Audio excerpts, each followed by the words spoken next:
Hi guys, welcome back to my YouTube channel that is Swapna's Tutorial. So ನೀವೇನೇ ನನ್ನ ಚಾನೆಲ್ಗೆ subscribe ಆಗಿಲ್ಲ ಅಂದರೆ ಪ್ಲೀಸ್ ಸಬ್ಸ್ಕ್ರೈಬ್ ಆಗಿ ವಿಡಿಯೋಸ್ನ ಲೈಕ್ ಮಾಡಿ ಶೇರ್ ಮಾಡಿ ಹಾಗೆ ಕಮೆಂಟ್ ಮಾಡಿ. ಸೊ ಇವತ್ತು ನಾನು ಮಾಡ್ತಿರೋ ಸಬ್ಜೆಕ್ಟ್ ಯಾವುದು ಅಂದರೆ ಫಸ್ಟ್ ಸೆಮ್ BComನ ಕಾರ್ಪೊರೇಟ್ ಲಾ ಅನ್ನೋ ಒಂದು ಸಬ್ಜೆಕ್ಟ್ನ ಎಕ್ಸ್ಪ್ಲೇನ್ ಮಾಡ್ತಿದ್ದೀನಿ. ಸೊ ಇದು ಬಂದುಬಿಟ್ಟು SCP ಸಿಲೆಬಸ್ ಆಗಿದೆ, 2024ನ ಸಿಲೆಬಸ್ ಆಗಿದೆ. ಸೊ ಇದರಲ್ಲಿ ನಾನು ಚಾಪ್ಟರ್ 2 ಬಂದುಬಿಟ್ಟು ಫಾರ್ಮೇಷನ್ ಆಫ್ ಅ ಕಂಪನಿ ಅನ್ನೋ ಒಂದು ಚಾಪ್ಟರ್ನ ಎಕ್ಸ್ಪ್ಲೇನ್ ಮಾಡ್ತಿದ್ದೀನಿ.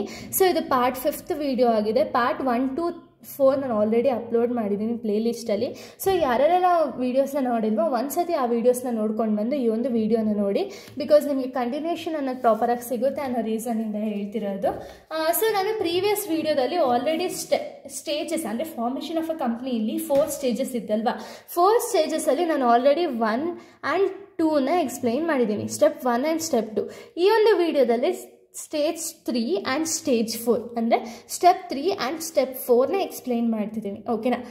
ಸ್ಟೇಜ್ 3 ಬಂದುಬಿಟ್ಟು ಕ್ಯಾಪಿಟಲ್ ಸಬ್ಸ್ಕ್ರಿಪ್ಷನ್ ಅಥವಾ ರೈಸಿಂಗ್ ಆಫ್ ಫಂಡ್ ಸ್ಟೇಜ್ ಅಂತ ಹೇಳಿ. ಓಕೆನಾ. ಈ ರೈಸಿಂಗ್ ಆಫ್ ಫಂಡು ಅಥವಾ ಕ್ಯಾಪಿಟಲ್ ಸಬ್ಸ್ಕ್ರಿಪ್ಷನ್ ಸ್ಟೇಜ್ ಅಂದರೆ ಏನು ಅಂದರೆ, after a company is registered, it proceeds to get money through allotment of share capital to members. Initially, shares are allotted to a person who has signatories to the documents and have agreed to subscribe the prescribed number of shares. ಅಂದರೆ ಏನು ಅಂದರೆ, ಇವಾಗ ಕಂಪನಿಯವರು ಏನು ಮಾಡ್ತಾರೆ ಅಂದರೆ, first ಸ್ಟೆಪ್ಪಲ್ಲಿ ಏನು ಮಾಡ್ತಾರೆ ಅಂದರೆ ಪ್ರಮೋಷನ್ ಮಾಡ್ತಾರೆ. ಕಂಪನಿಯವರು ಪ್ರಮೋಷನ್ ಮಾಡೋದು ಯಾವ ಮೂಲಕ ಅಂದರೆ ಪ್ರಮೋಟರ್ಸ್ನ ಅಪಾಯಿಂಟ್ ಮಾಡಿಕೊಂಡು ಪ್ರಮೋಷನ್ ಮಾಡ್ತಾರೆ ಅಲ್ವಾ. ಸೆಕೆಂಡಲ್ಲಿ ಏನು ಮಾಡ್ತಾರೆ ಅಂದರೆ ರಿಜಿಸ್ಟ್ರೇಷನ್ ಅನ್ನೋದನ್ನ ಮಾಡ್ತಾರೆ. ಕಂಪನಿ ಅನ್ನೋದು ಲೀಗಲ್ ಫಾರ್ಮ್ಯಾಲಿಟೀಸಿಂದ ರಿಜಿಸ್ಟ್ರೇಷನ್ ಅನ್ನೋದಾಗುತ್ತೆ. ರಿಜಿಸ್ಟ್ರೇಷನ್ ಆದಮೇಲೆ ಇವಾಗ ಕಂಪನಿ ಪ್ರತಿಯೊಂದು ಕಂಪನಿ ಸ್ಟಾರ್ಟ್ ಆದಮೇಲೂ ಕೂಡ ಅವ್ರಿಗೇನು ರಿಕ್ವೈರ್ಡ್ ಇರುತ್ತೆ ಅಂದರೆ ಕ್ಯಾಪಿಟಲ್ ಅನ್ನೋದು ರಿಕ್ವೈರ್ಡ್ ಇರುತ್ತೆ. ಓಕೆನಾ. ಈ ಕ್ಯಾಪಿಟಲ್ನ ಕಂಪನಿ ಓನರ್ ತಂದಿರ್ತಾರೆ, ಬಟ್ ಅವ್ರೇನು ಮಾಡ್ತಾರೆ ಅಂದರೆ ಲಿಮಿಟೆಡ್ ಕ್ಯಾಪಿಟಲ್ನ ತಂದಿರ್ತಾರೆ ಅಲ್ವಾ. ಸೊ ಅದಕ್ಕೆ ಆ ಕ್ಯಾಪಿಟಲ್ನ ಅವರು ಫಂಡ್ಸ್ ಮೂಲಕ ರೈಸ್ ಮಾಡ್ತಾ ಹೋಗ್ತಾರೆ. ಸೊ ಒಂದ್ಸತಿ ರಿಜಿಸ್ಟ್ರೇಷನ್ ಅನ್ನೋದನ್ನ ಮುಗಿದ ಮೇಲೆ ಕಂಪನಿ ಏನು ಮಾಡ್ತಾರೆ ಅಂದರೆ ಶೇರ್ ಕ್ಯಾಪಿಟಲ್ ಅನ್ನೋದನ್ನ ಶೇರ್ ಹೋಲ್ಡರ್ಸ್ಗೆ ಶೇರ್ ಕ್ಯಾಪಿಟಲ್ ಅನ್ನೋದನ್ನ ಕೊಟ್ಟು ಕಂಪನಿಯವರು ತಮ್ಮ ಒಂದು ಫಂಡ್ಸ್ ಅನ್ನೋದನ್ನ ರೈಸ್ ಮಾಡ್ತಾ ಹೋಗ್ತಾರೆ. ಓಕೆನಾ. ಸೊ ಫಂಡ್ಸ್ ಅನ್ನೋದನ್ನ ಇವಾಗ ಕಂಪನಿ ಶೇರ್ ಹೋಲ್ಡರ್ಸು ಯಾರಾದರೂ ಆಗಿರಲಿ, ಇವಾಗ ಜನರಲ್ ಪಬ್ಲಿಕ್ ಯಾರು ಆಗಿರಲಿ ಅಥವಾ ಪ್ರೈವೇಟ್ ಮೆಂಬರ್ಸ್ ಯಾರು ಆಗಿರಲಿ, ಯಾರಾದರೂ ಕೂಡ ಒಂದು ಶೇರ್ಸ್ ಅನ್ನೋದನ್ನ ಪರ್ಚೇಸ್ ಮಾಡ್ಬೋದು. ಬಟ್ ಪ್ರೈವೇಟ್ ಕಂಪನಿ ಏನಾದ್ರು ಆಗಿದ್ರೆ ಬರೀ ಪ್ರೈವೇಟ್ ಪೀಪಲ್ಸ್ ಅಂದರೆ ಕಂಪನಿ ಒಳಗಡೆ ಅವ್ರಿಗೆ ಮಾತ್ರ ಶೇರ್ಸ್ ಅನ್ನೋದನ್ನ ಕೊಡ್ತಾರೆ. ಬಟ್ ಪಬ್ಲಿಕ್ ಕಂಪನಿ ಏನಾದ್ರು ಆಗಿದ್ರೆ ಪಬ್ಲಿಕ್ ಅವ್ರು ಏನು ಮಾಡ್ತಾರೆ ಅಂದರೆ ಜನರಲ್ ಪಬ್ಲಿಕ್ ಅಂದರೆ ಅದರ್ಸ್, ಇವಾಗ ನಾವುಗಳು ಏನಾರು ಇರ್ತೀವಲ್ಲ, ಸೊ ಎಲ್ಲ ಅದರ್ಸ್ ಯಾರ್ಯಾರು ಇದ್ದಾರೆ ಕಂಪನಿ ಸಂಬಂಧಪಟ್ಟವರಾಗಿರ್ಬೋದು ಅಥವಾ ಕಂಪನಿಯಿಂದ ಹೊರಗಡೆ ವ್ಯಕ್ತಿಗಳಾಗಿರ್ಬೋದು, ಅವ್ರೇನು ಮಾಡ್ಬೋದು ಅಂದರೆ ಶೇರ್ಸ್ ಅನ್ನೋದನ್ನ ಪರ್ಚೇಸ್ ಮಾಡ್ಬೋದು. ಓಕೆನಾ. ರೈಸಿಂಗ್ ಆಫ್ ಫಂಡ್ಸ್ ಅಥವಾ ರೈಸಿಂಗ್ ಕ್ಯಾಪಿಟಲ್ ಏನಾಗುತ್ತೆ ಅಂದರೆ, ಸೊ ಇಲ್ಲಿ ಕಂಪನಿ ತಮ್ಮ ಒಂದು ರಿಕ್ವೈರ್ಮೆಂಟ್ಗೋಸ್ಕರ ಕ್ಯಾಪಿಟಲ್ ಅನ್ನೋದನ್ನ ರೈಸ್ ಮಾಡ್ತಾರೆ. ಯಾವ ಬೇಸಿಸ್ ಮೇಲೆ ಅಂದರೆ ಶೇರ್ ಕ್ಯಾಪಿಟಲ್ ಮೂಲಕ ಕ್ಯಾಪಿಟಲ್ಸ್ ಅನ್ನೋದನ್ನ ರೈಸ್ ಮಾಡ್ತಾ ಹೋಗ್ತಾರೆ. ಓಕೆನಾ. ಈ ಕ್ಯಾಪಿಟಲ್ನ ಹಾಗೆ ರೈಸ್ ಮಾಡ್ಬೋದಾ? ಇಲ್ಲ, ಇದಕ್ಕೂ ಸ್ವಲ್ಪ ಪ್ರೊಸೀಜರ್ಸ್ ಅನ್ನೋದಿದೆ. ಓಕೆನಾ. ಸೊ ಆ ಪ್ರೋಸೆಸ್ ಯಾವುದಾದ್ರು ಅಂದರೆ ಫಸ್ಟ್ ಸೆಬಿಯಿಂದ ಅಪ್ರೂವಲ್ ಅನ್ನೋದು ಸಿಗಬೇಕು. ಸೆಬಿ ಅಂದರೆ ಏನು? ಸೆಕ್ಯೂರಿಟಿ ಎಕ್ಸ್ಚೇಂಜ್ ಬೋರ್ಡ್ ಆಫ್ ಇಂಡಿಯಾದಿಂದ ಅಪ್ರೂವಲ್ ಅನ್ನೋದನ್ನ ಸಿಗಬೇಕು.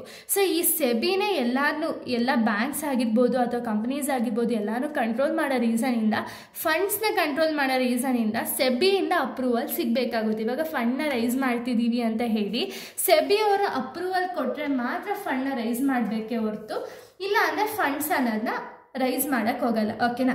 ಅದಕ್ಕೆ ಫಸ್ಟ್ ಅಪ್ರೂವಲ್ ಆಫ್ ಸೆಬಿ ಇರಲೇಬೇಕು. ಸೆಬಿ ಅಪ್ರೂವಲ್ ಆದಮೇಲೆ filing of prospectus. So filling up of prospectus ಅಂದರೆ ಏನು ಅಂದರೆ ಎಲ್ಲ ಡಾಕ್ಯುಮೆಂಟ್ಸ್ ಏನಿದೆ ಡೀಟೇಲ್ಸ್ ಎಲ್ಲನೂ ಕೂಡ ಮೆನ್ಷನ್ ಮಾಡಿಬಿಟ್ಟು ಎಲ್ಲ ಡಾಕ್ಯುಮೆಂಟ್ಸ್ನ ಫಿಲಪ್ ಮಾಡ್ತಾರೆ. ಅಂದರೆ ಪ್ರಾಪರಾಗಿದೆಯಾ ಡೀಟೇಲ್ಸು ಅಂತ ಎಲ್ಲ ಹೇಳಿ ಎಲ್ಲ ಅಪ್ರೂವಲ್ ಆದಮೇಲೆ ಎಲ್ಲ ಡೀಟೇಲ್ಸ್ನು ಪ್ರಾಪರಾಗಿದೆಯಾ ಇಲ್ವಾ ಅಂತ ಹೇಳಿ ಒಂದ್ಸತಿ ಫೈಲ್ ಮಾಡ್ತಾರೆ. ಫೈಲ್ ಮಾಡಿದ್ಮೇಲೆ appointment of managers and writers. ಈ ಶೇರ್ಸ್ ಅನ್ನೋದನ್ನ ಕಂಪನಿ ಏನು ಮಾಡ್ಬೋದು ಅಂದರೆ ಡೈರೆಕ್ಟಾಗಿ ಪಬ್ಲಿಕ್ಗೆ ಸೆಲ್ ಮಾಡೋಕ್ಕಾಗಲ್ಲ ಅಲ್ವಾ. ಸೊ ಇವಾಗ ಕಂಪನಿಯವರಿಗೆ ಬೇರೆಯವ್ರಿಗೆ ಯಾವ ರೀತಿ ಸೆಲ್ ಮಾಡೋದು ಅಂತ ಹೇಳಿ ಅವ್ರಿಗೆ ಗೊತ್ತಿರಲ್ಲ. ಸೊ ಅವ್ರು ಏನು ಮಾಡ್ತಾರೆ ಅಂದರೆ ಮ್ಯಾನೇಜರ್ಸ್ ಆಗಿರ್ಬೋದು, ಅಂಡರ್ ರೈಟರ್ಸ್ ಆಗಿರ್ಬೋದು, ಬ್ಯಾಂಕರ್ಸ್ ಆಗಿರ್ಬೋದು, ಬ್ರೋಕರ್ಸ್ ಆಗಿರ್ಬೋದು, ಇವನ್ನೆಲ್ಲ ಅಪಾಯಿಂಟ್ ಮಾಡ್ತಾರೆ. ಯಾಕೆ? ಒಬ್ಬ ಜನರಲ್ ಪಬ್ಲಿಕ್ಗೆ ಶೇರ್ಸ್ನ ಸೆಲ್ ಮಾಡಲಿ ಅನ್ನೋ ರೀಸನಿಂದ ಈ ಒಂದು ಬ್ಯಾಂಕರ್ಸು, ಬ್ರೋಕರ್ಸು, ಅಂಡರ್ ರೈಟರ್ಸ್ ಇವನ್ನೆಲ್ಲ ಅಪಾಯಿಂಟ್ ಮಾಡ್ತಾ ಹೋಗ್ತಾರೆ. ಓಕೆನಾ. Next inviting the general public for subscription. ಹೇಳಿಲ್ವ ನಾನು, ಪಬ್ಲಿಕ್ ಕಂಪನಿ ಆಗಿದ್ರೆ ಜನರಲ್ ಪಬ್ಲಿಕ್ಗೂ ಕೂಡ ಅವಕಾಶ ಇರುತ್ತೆ. ಯಾವುದರಲ್ಲಿ ಅಂದರೆ ಶೇರ್ಸ್ನ ಪರ್ಚೇಸ್ ಮಾಡೋದ್ರಲ್ಲಿ ಅವ್ರಿಗೂ ಕೂಡ ಒಂದು ಅವಕಾಶ ಇರುತ್ತೆ. ಓಕೆನಾ. ಸೊ ಇಲ್ಲಿ ಕಂಪನಿ ಏನು ಮಾಡ್ತಾರೆ ಅಂದರೆ ಜನರಲ್ ಪಬ್ಲಿಕ್ಕೂ ಕೂಡ ಇನ್ವೈಟ್ ಮಾಡ್ಕೊಳ್ತಾರೆ. ಯಾಕೆ ಅಂದರೆ ಶೇರ್ಸ್ನ ಪರ್ಚೇಸ್ ಮಾಡಿ ಅಂತ ಹೇಳಿ ಜನರಲ್ ಪಬ್ಲಿಕ್ಕೂ ಕೂಡ ಇನ್ವೈಟ್ ಮಾಡ್ಕೊಳ್ತಾರೆ. ಓಕೆನಾ. Next receiving minimum subscription. So ಇದು ಕಂಪಲ್ಸರಿ ಇರಲೇಬೇಕಾಗುತ್ತೆ. ಪ್ರತಿಯೊಂದು ಕಂಪ್ನಿಗೂ ಮಿನಿಮಮ್ ಸಬ್ಸ್ಕ್ರಿಪ್ಷನ್ ಅನ್ನೋದು ಆಗಲೇಬೇಕು. ಯಾವ ರೀತಿ ಅಂದರೆ ಈಗ ಕಂಪನಿ ತನ್ನ ಒಂದು AOL ಆಗಿರ್ಬೋದು, MOL ಆಗಿರ್ಬೋದು ಮೆನ್ಷನ್ ಮಾಡಿರ್ತಾರೆ ಅಂದ್ಕೊಳ್ಳಿ, 90% ಸಬ್ಸ್ಕ್ರಿಪ್ಷನ್ ಇರಬೇಕು ಅಂತ. 90% ಸಬ್ಸ್ಕ್ರಿಪ್ಷನ್ ಇಲ್ಲ ಅಂದರೆ ಕಂಪನಿ ಏನು ಮಾಡಬೇಕು ಅಂದರೆ ಇವಾಗ ಆಗಿರೋಷ್ಟು ಸಬ್ಸ್ಕ್ರಿಪ್ಷನ್ನು ಕೂಡ ರಿಟರ್ನ್ ಕೊಡಬೇಕಾಗುತ್ತೆ. ಅಕಸ್ಮಾತ್ 90% ಇತ್ತು ಅಂದರೆ ಮಾತ್ರ ಬಿಸ್ನೆಸ್ನ ರನ್ ಮಾಡಬೇಕಾಗುತ್ತೆ. ಓಕೆನಾ. ಸೊ ಇದು ಸ್ಟೆಪ್ 3 ಅಥವಾ ಸ್ಟೇಜ್ 3 ಆಗಿದೆ, ಕ್ಯಾಪಿಟಲ್ ಸಬ್ಸ್ಕ್ರಿಪ್ಷನ್ ಅಥವಾ ರೈಸಿಂಗ್ ಆಫ್ ಫಂಡ್ಸ್ ಅಂತ ಹೇಳಿ. ಸ್ಟೇಜ್ 4 ಬಂದುಬಿಟ್ಟು ಕಮೆನ್ಸ್ಮೆಂಟ್ ಆಫ್ ಬಿಸ್ನೆಸ್. ಇದು ಫೈನಲ್ ಸ್ಟೇಜ್ ಆಗಿದೆ. ಸೊ ಅದಕ್ಕೆ ಇಲ್ಲಿ ಏನೋ ಡೀಟೇಲ್ಸ್ನ ನಾನು ಮೆನ್ಷನ್ ಮಾಡಿಲ್ಲ. ಯಾಕೆ ಅಂದರೆ ಇಲ್ಲಿ ಕಂಪನಿ ಇವಾಗ ಸ್ಟೆಪ್ 1 ಪ್ರಮೋಷನ್ ಆಗಿದೆ, ಇನ್ಕಾರ್ಪೊರೇಷನ್ ಆಗಿದೆ ಆ್ಯಂಡ್ ಫಂಡ್ಸ್ನೂ ಕೂಡ ರೈಸ್ ಮಾಡಿದ್ದಾರೆ. ಇಷ್ಟೂ ಪ್ರೊಸೆಸ್ಸು ಕಂಪ್ಲೀಟ್ ಆದಮೇಲೆ ಲಾಸ್ಟ್ ಸ್ಟೆಪ್ ಏನು ಅಂದರೆ ಕಮೆನ್ಸ್ಮೆಂಟ್ ಆಫ್ ಬಿಸ್ನೆಸ್. ಇಲ್ಲಿ ಕಂಪನಿ ಅನ್ನೋರು ತಮ್ಮ ಬಿಸ್ನೆಸ್ ಅನ್ನೋದನ್ನ ಸ್ಟಾರ್ಟ್ ಮಾಡ್ಬೋದು. ಓಕೆನಾ. ಎಲ್ಲ ಡೀಟೇಲ್ಸು ಪ್ರಾಪರ್ ಆಗಿದ್ದು, ಎಲ್ಲ ಡಾಕ್ಯುಮೆಂಟ್ಸ್ ಆಗಿರಲಿ ಅಥವಾ ಏನೇ ಒಂದು ಪ್ರತಿಯೊಂದು ಡೀಟೇಲ್ಸು ಪ್ರಾಪರ್ ಆಗಿದ್ದರೆ ಮಾತ್ರ ಕಂಪನಿ ಅನ್ನೋದನ್ನ ಕಮೆನ್ಸ್ ಆಗುತ್ತೆ. ಓಕೆನಾ. ಸೊ ಇಲ್ಲಿಗೆ ಚಾಪ್ಟರ್ 2 ಅನ್ನೋದು ಕಂಪ್ಲೀಟ್ ಆಗುತ್ತೆ. ಚಾಪ್ಟರ್ 3 ಬಂದುಬಿಟ್ಟು ನಾನು ನೆಕ್ಸ್ಟ್ ವೀಡಿಯೋದಲ್ಲಿ ಹೇಳ್ತೀನಿ. So thank you guys, thanks for watching.